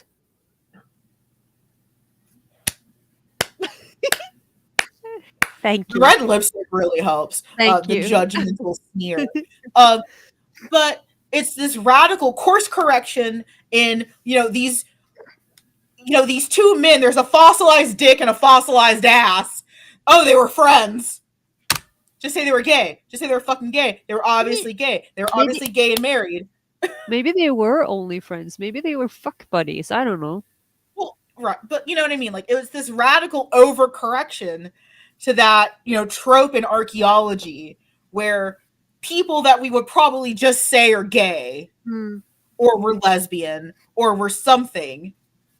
Oh, but now it's almost giving too much credit. Now it's giving too much. And I I personally feel really uncomfortable with Yeah, that because that's a person who can't speak for themselves but anymore. I mean, it also makes sense because, obviously completely different time, different Mhm, context, not mhm. only like the different language, but like whatever language they spoke in ancient Rome isn't the same. Huh? Latin? Yes. It's a dead language. A You language know, it is not a dead language. like the point is lots of layers of translation and Right. context there, and so obviously language was different. Like language for how we speak about gender and sexuality are different now Are from not what they the were same. 10 years ago, so obviously Right. you can't equate it. Like, so I absolutely get it. Like maybe that emperor was trans, but maybe it was they identified in some different way that made sense at Right. the time. Maybe We they don't were know that. someone like me, where calling me trans is inaccurate. I'm gender fluid. Mm. So, but like that's the thing, we don't know. We don't know. So it feels like this over course correction. We're steering the boat in the other direction too far. Hello, baby. He looks so innocent. He's not. You know. He's a Yeah, there's menace. an entirely different concept of gender. There's an entirely different. One of my favorite things about ancient Rome and ancient Greece is that sex between men was considered more noble because laying down with women was considered to be like laying down with dogs. Yeah. But I mean, and that's similar to, ancient Japan and wakashudo and the practice Mm-hmm. of danshoku, with Mm-hmm. samurai and everything, that because women were inferior, therefore love between men and sex between men is automatically Noble. higher and noble, and Right. that's why it So was practiced. So there's yeah. just so many different things. I mean, again, like being almost a classics major, especially for the Roman emperors, a lot of them had very, very fucked up lives. So, like, I know there was this really, really quick dive to say that, like, Nero was, like, super, super gay because he had relations with men. I don't know if Nero was gay. I think Nero was sexually abused by his mother and was raised in a fucked up Julio Claudian time. I don't think having I don't think necessarily being in a partnership with a man makes him like this gay icon. Uh, I do agree how it is important to recognize these concepts didn't exist in these times, but I do think it is fair to say this could. Yeah, Oh yeah, absolutely. it could Like, be. I'm by no means saying that this is bad. I just think it's interesting. I mean, Like, no matter what, it just proves that this whole idea of gender diversity isn't new. Like, it's always no, been there, all cultures, all times, and no matter how much people want to say that this is something that the woke people invented, no, it's always been there. Like, regardless of. right. It has always been there. We have always been here. Um, and I think again, like it kind of brings it back to that like Fujin brain rot, where I think like that's an interesting example. But like there are plenty of other instances where like people almost like attach too far to like historical figures and stuff. When there are like, I, my gut wanted to say canon, like in referring to real people, but like there are, Canon. but like there are like actual queer and trans icons in history. Yeah. Like, I mean, Oscar Wilde was Wilden, but he is a great example. Like we have these things. We're not bereft Yeah, but of these things. I'm also thinking, like, in particular, when you say historical Fujin BrainRot, I immediately think of that. I forget her name, but that character from Genshiken Nidaime who's obsessed with the Three Kingdoms and Mhm. these ancient Chinese emperors. And I mean, I think about her a lot these days because of the rise of Danmei, but there seems to be, I feel like, Gross. especially with the whole Three Kingdoms and the Sengoku period, Mhm. there is a lot of that. Like, I remember, and I mean, obviously, I have a special interest in this because, who played Uesugi Kenshin in the 2007 Furin Kazan Taiga drama. Mhm. And played him very beautifully. But Uesugi Kenshin was said to be incredibly beautiful and Mhm. androgynous and had 600 lovers, most of whom were male. And clearly, as a person who is interested in the queer, I want some more gay media about Uesugi Kenshin, particularly if G gets to portray him some more. I'm just saying, I'm just throwing that out there. That is just a bonus. But yeah, I fell into the historical Fujin brainrot a little bit because of Uesugi Kenshin. Well, no, I mean, I did that with Ludwig II. I know you did. You shut your whore mouth. No, but you talked to me about this. You told this whole epic story about going to Austria. Because I love Ludwig II so much. But yeah, that posits him as a gay man, which while we definitely, I would just praise that cat. He's stepping all over me with his claws out. But like, while we have these questions, like why he never really did father an heir, why he had so many issues with women, why this, why that. Yeah, it's fan fiction to say he was gay. We don't know. But then there is a lot of historical fan fiction too, because there's so much historical fan fiction. I think, one of my favorite movies is The King's Man, which is nothing but historical fan fiction. I think that is one of the things that, because I do read a lot of historical novels, because my grandma reads a lot of historical novels, and we always swap what we're reading as long as it's in a language we can both read. And so, I got it from her, and I don't remember how old I was, but there was this moment when I started reading these historical novels that were like set in, like the 1800s or whatever. And it's about people who truly existed. And I was like, but how can they write this? They don't know that they said this. And then The Crown happened, and everyone was having that discussion. But yeah, I mean, historical fan fiction has always been a thing.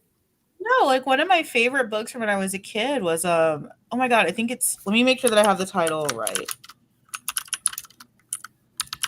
It's Doomed. It was Doomed Queen Anne was one of my favorite books when I was a kid. It was in the Young Royals series.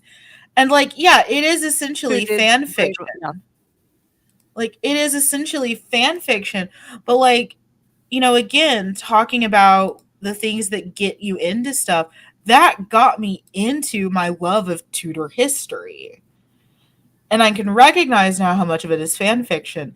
And I think like I want to wrap up on the note of context is when you go and embark on this stuff, I think one of the big things that I do miss and hope comes back again is that research aspect of it. Even especially when we're talking about historical figures, like please do your research. Like I know I definitely want to dig a little bit more into this particular Roman emperor because that's a little bit in my blind spot because I pretty much stop after Nero. Like my sweet spot is the Julio Claudians, and this is ever so slightly outside of my wheelhouse. So what? No. Nerd. Just nerd. It's okay. It's okay. I'm also a nerd. We're all nerds here. We're all nerds. So like, yeah, hair everywhere. I freaking can't.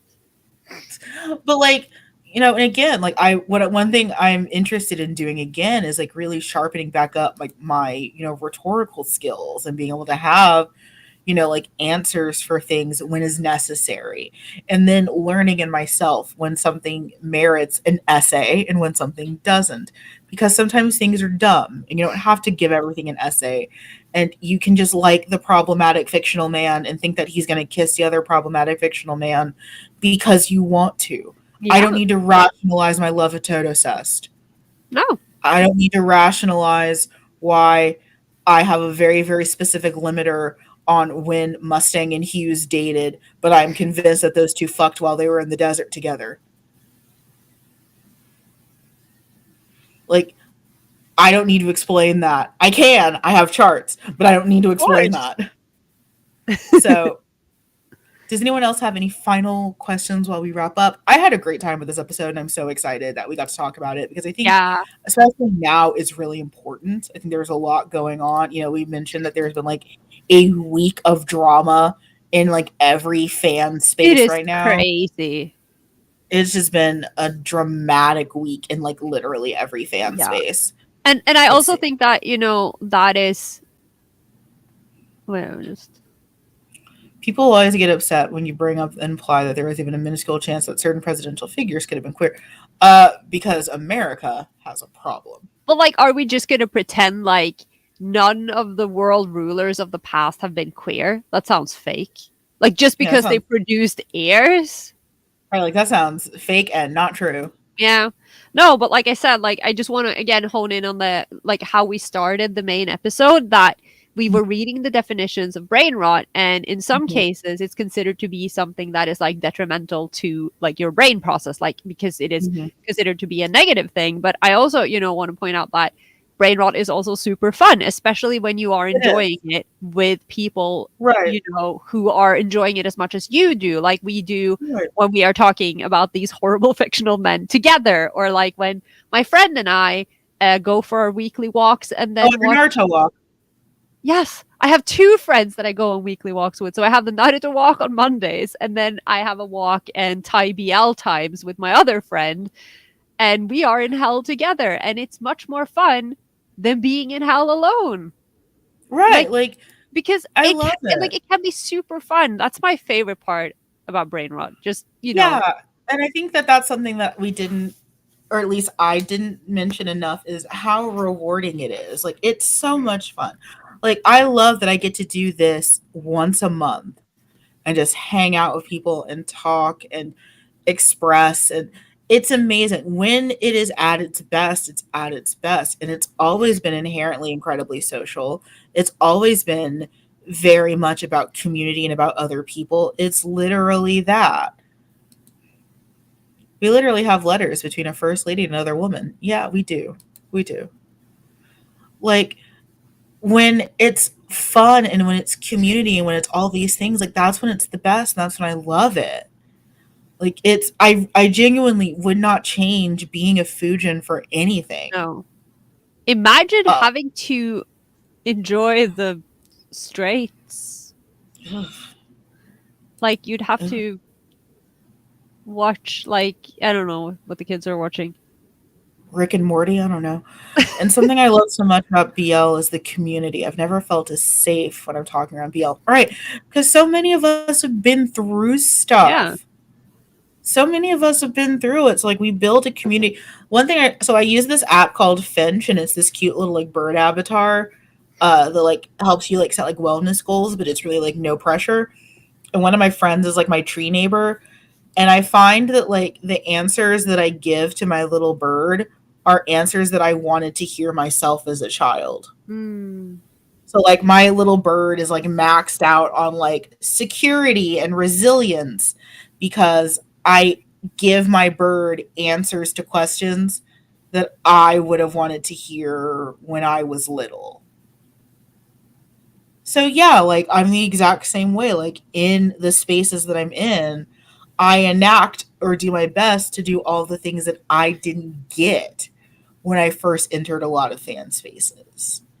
Um, so yeah, like I love it. Yeah. Corolla, would you like to tell the audience what we're covering next month? Would I ever? I am a terrible example for I'm what not we're. I'm not a great example, but we're getting there.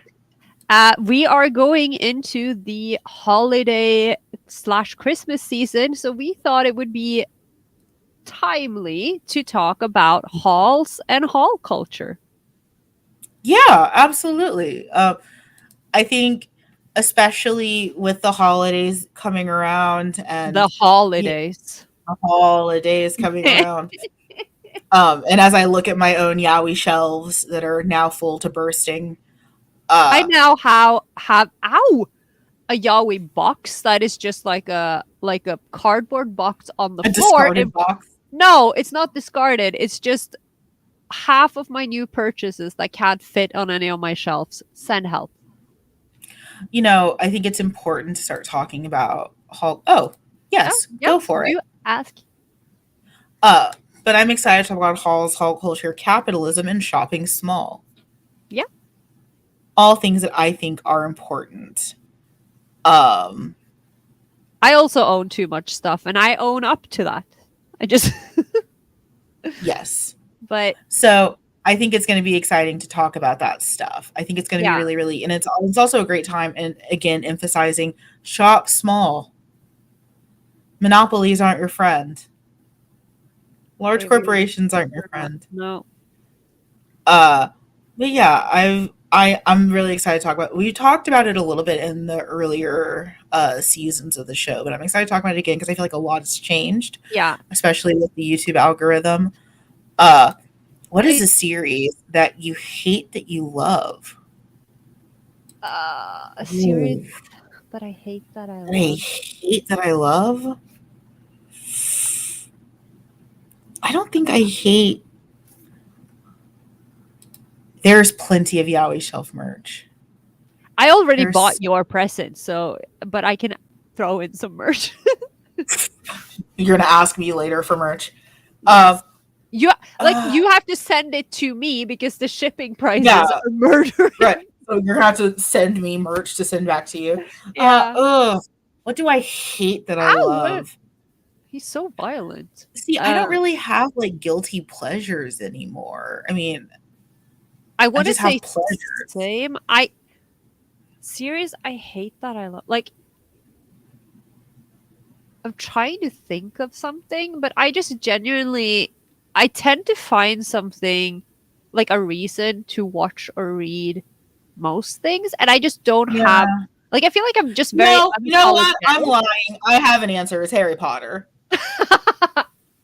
I'm a fucking liar. It's Harry Potter. It's been recently very, very difficult because Harry Potter is usually I don't do Nightmare Before Christmas.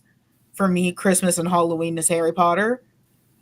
But Uh Harry Potter is really strongly connected to Christmas here too, because they always show the yeah. films all through the Christmas season. So yeah, Harry Potter, and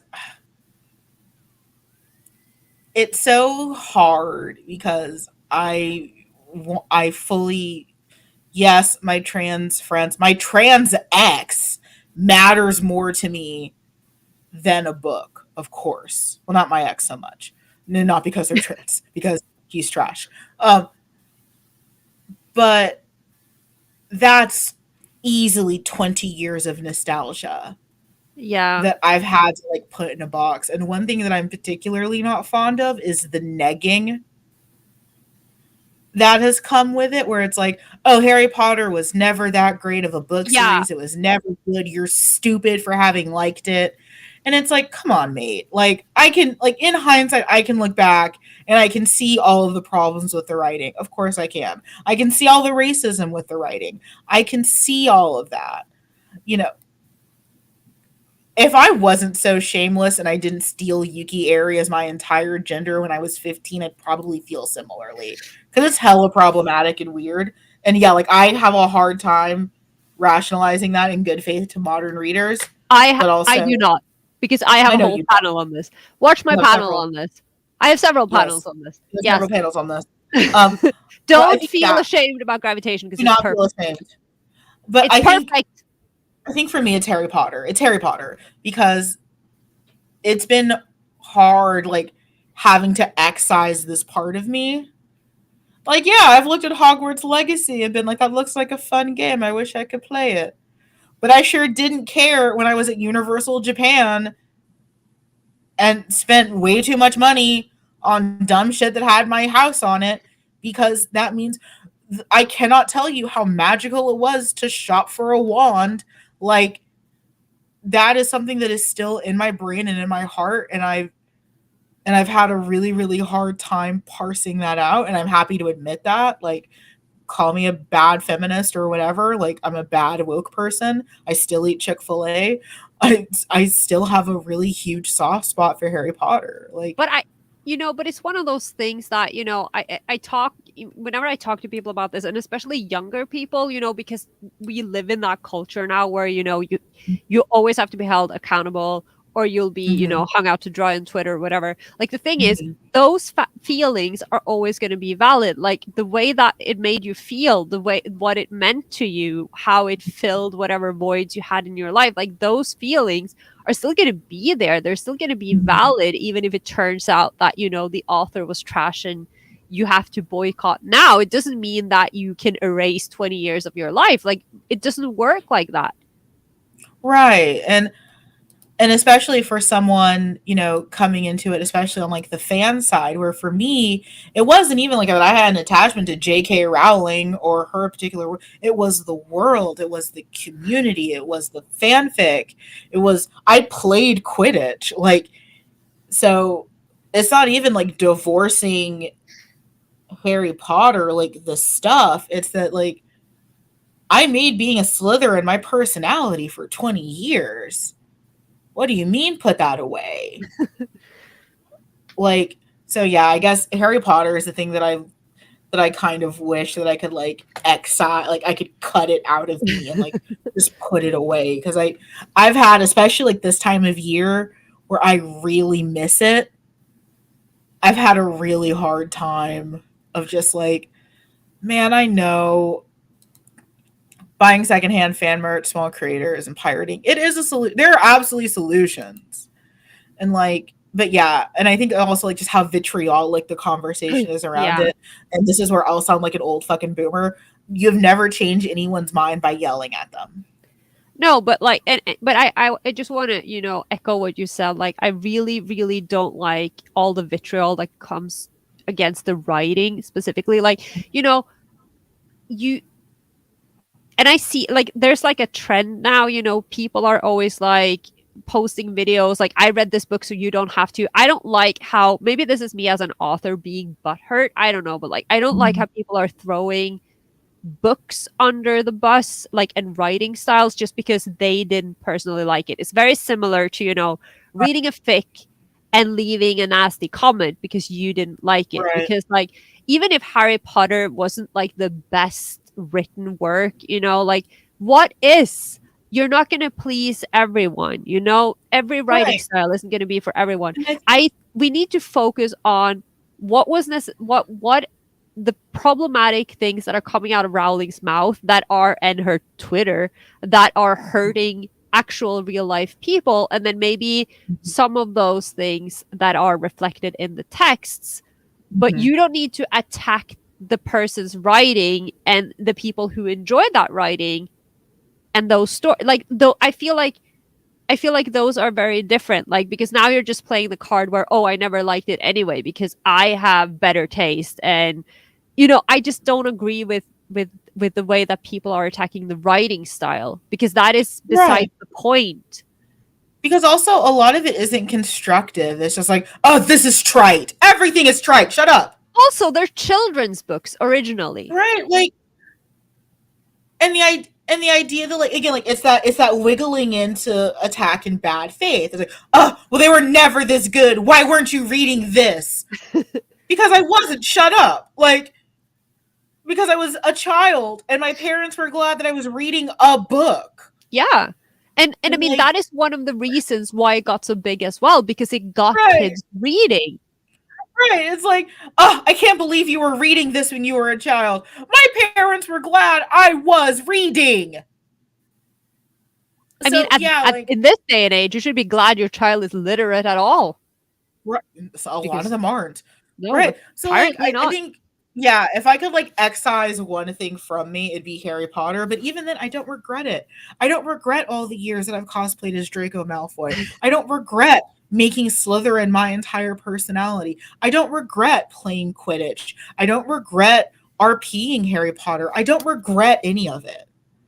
I can Yeah, stand against firmly what J.K. Rowling has said. I can call out her racism in fiction in the same voice that I would call out when other authors are racist as well. yeah, which is, you know, possible.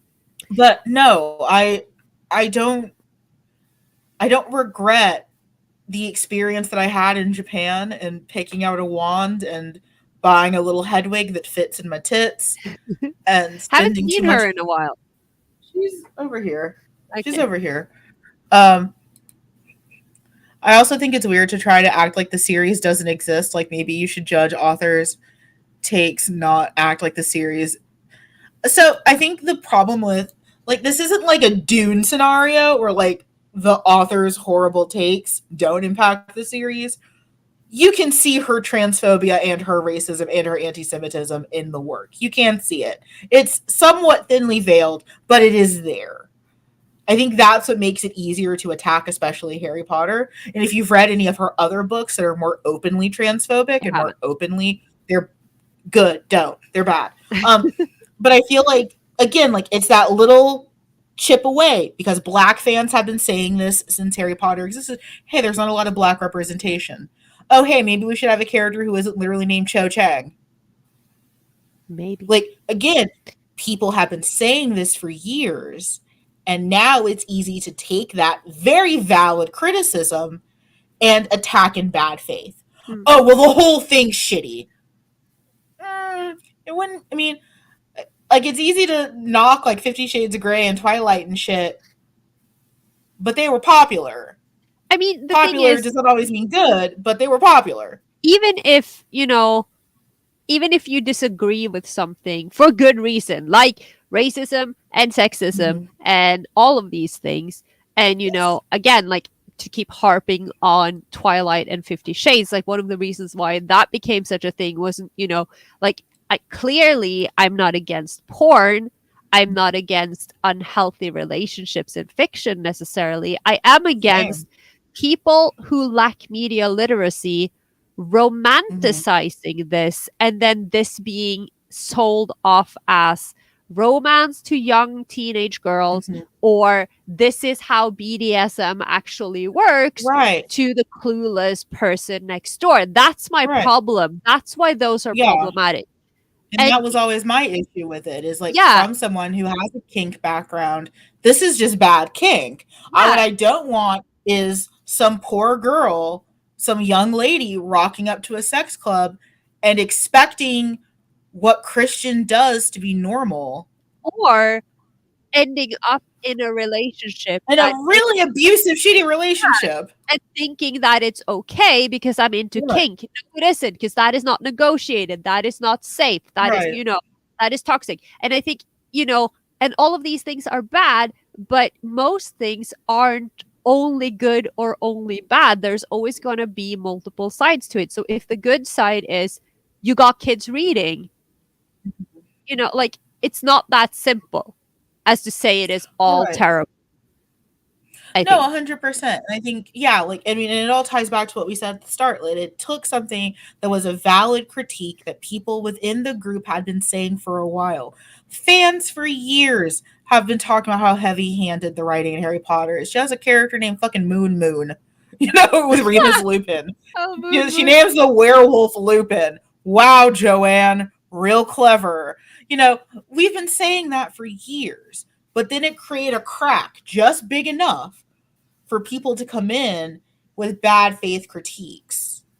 Now, do I think that the root of those bad faith critiques is entirely negative? No. Again, Joanne should be held accountable for her racism, for her transphobia, for all of it. She should be.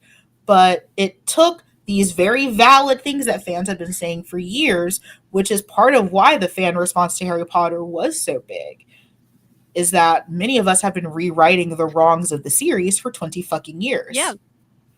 But it took all those little moments that fans had actually fixed and made them onto pedestals. So yeah, I guess out of all of it, it's Harry Potter. But like, even then, like, I don't regret the part of me that was a fan. I don't regret the part of me that will always have a soft spot for it. I don't regret it. I hate who Joanne is, but I don't regret the time. Yes, which is why people should discuss things and not just blank. Exactly. Like, but again, it's hard to have a bad faith. It's hard to have a conversation with someone when all they have is bad faith criticism. And it's like, oh, well, you're stupid for even liking this. Yeah. Well, now I don't want to meaningfully engage with you. You put me on the defensive, and now I just want to throw it at you. Like, now I don't want to have a meaningful conversation with you about this. Because I could, and I could agree with you. I could say, you know what, you're right. These are issues that fans have been bringing up for decades. These are issues that have often been fixed in fandom. The fandom has been divorced from Joe for, honestly, at least 15 years. We can say that. But if you come in and say, oh, well, you're an idiot forever liking this. Oh, okay, cool. Now I don't want to listen to you. And I don't care about your opinions. And I, especially with that game, I wonder how many people bought that game purely out of spite. You know, I saw a video about that the other day, which was great because it had a parody of Eminem's "Without Me" in it, and it was amazing. Yes. It was a great video because a lot of people probably did buy that game out of spite. How many people play that game purely out of spite? And not because they're transphobic, because I doubt that they are, but just like purely like you keep telling me not to do this thing, but it looks really cool and all my friends are doing it, so I'm gonna do it. Um, but yeah, that was a great live. Great conversations, everyone. Yeah, yeah, yeah. Excellent conversation. Um, I'm It super was excited to fun. talk about halls and hall culture next month. Um, I do maintain, so I know I said this last episode and I want to make good on it, is I want to get better about like listing some of our resources. So let us know where you want us to put that. Mm. I know Substack was floated, but I'm not sure if I want to make people get another subscription to something. So let us know and yield comments where you'd like to start seeing our resources. I floated Tumblr as a place to just like sort of like a running like, oh, here's the episode, here's like the ContraPoints video that Amanda mentioned, here's that one clip, here's this, here's that, because I do realize that we reference a lot of things and it'd be helpful to start giving like you guys a running tally of those that isn't just in the episode recap on Discord. But let us know what you guys think about that, because I would love to start like getting better at like providing references and context within that stuff. Because I also realize sometimes I don't always say like the full name of the video. I will just say, oh yeah, that one ContraPoints video. Yeah, but Natalie like has a million videos. in the heat of the moment, it's kind of hard sometimes to remember the exact title, or especially Exactly. if it's like an you know, like an essay or an academic, you know, Right. So article or something. I don't remember the names of things. So I floated Tumblr. I see one Tumblr vote, but let us know what you guys think about that. And I'm super excited to talk about halls and hall culture next month. And also, if you're a small business and you have something that you'd like for us to share, you have a promo going on, let us know. We are happy to support other small Yes. businesses. Speaking of supporting small businesses, you can support our Redbubble and buy from us. I know Redbubble has a lot of great sales going on for the Cyber Weekend that end, I think, on Monday. This is also, we're talking about Patreon. Patreon is a great place to support the show because these videos get no monetization. Strangely enough. And we are working on some of our editing for the last episode, in which YouTube humbled me and Corolla has stepped in like a magical forest gnome and has helped immensely, because Lord knows I am so burned out because I did a check and I'm technically working 3 jobs right now. Please chill out. I got it. So Hopefully the YouTube Daddy has been taking several naps. I'm glad you're taking naps. But yeah, no, I'm working very hard on the edits. I'm gonna finish them tonight, and hopefully the edit will be uploaded sometime tomorrow, depending on when YouTube wants to process it. So I think I decided what I want to do is I want to make a custom apron, and I want it to be Daddy's working, but I have like a little like cake icing drip. I'm so excited to design an apron for myself. Baking is very messy. I know. And I love baking. So that's what I've been doing. I do. So that's what I've been doing as I recover and recruit, because I realize I'm working 3 fucking jobs. I am trying to write. I did some writing the other day. I feel massively accomplished. Haven't touched a manuscript since November 6th when I hit my 50K for Nano. I want to write more. I watched a bunch of Marvel movies last night hoping that would inspire me. I mean, I can make the apron widely available. Ooh. I mean, okay. I'd wear it even if I don't bake. I hate baking. Okay. I do. Yeah, no, I have stuff to do. I'm just like, I have to finish the edits and then I'll write. And I just realized, because, you know, I did start a Patreon. You did? I did, which I have grossly ignored all month. So I will have to get on that. But thank you guys so much for hanging out with us. We appreciate it. I baked for my favorite character's birthday. Ugh, I wish I was that dedicated. I always celebrate birthdays. Not all of them, because God knows I eat cake every day. I only remember like 1. No, I remember 2. I mean, I mostly celebrate, like See? musician birthdays. Yeah, that's a festival. That's I know. different. It, okay, the duality of Amanda. The two that I can remember off the top of my head are literally France's birthday and Sure. Ryuichi Sakuma's. When is the Ryuichi's again? April 1st. Uh, of course I it said is. that too Yeah. fast. Yeah. No, I knew that. I celebrate. I do celebrate Naruto's birthday, which Uh, coincides with X Japan's Toshi's birthday. So that's weird. I so like. looks like I need to get started on an apron then for all of you guys. But thank you so much for hanging out with us. Uh, be safe out there. There's a Yeah. lot going on. And we will see you next month to talk about halls and hall culture. Yay. Bye. Bye.